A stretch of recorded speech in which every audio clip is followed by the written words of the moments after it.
ben op het Hogeland geboren. Mijn naam is Hendrik Smit.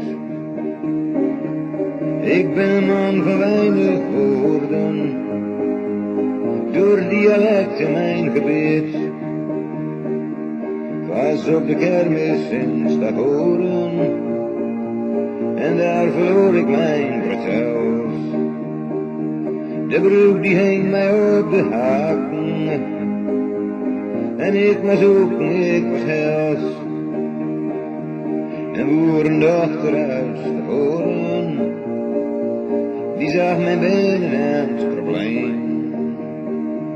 Ik ben een man van weinig woorden, zij geloof ik dat ik jou maar meen. In onze liefde geen problemen, maar door de taal ging soms verkeerd.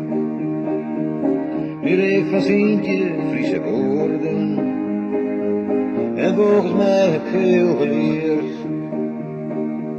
Een jonge meid, dat is een vanke, een boerenland, dat is een reet.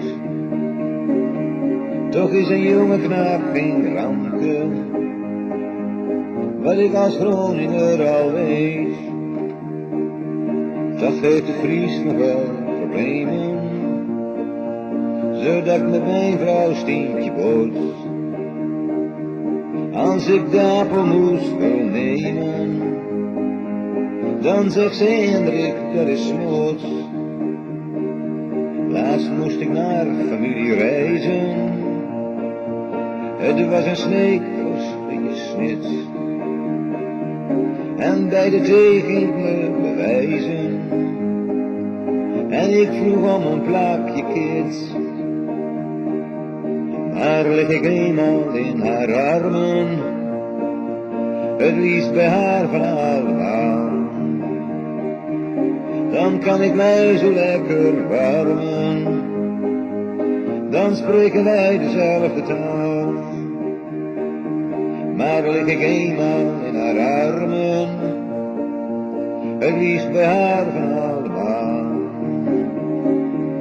Dan kan ik mij zo lekker warmen, dan spreken wij dezelfde taal.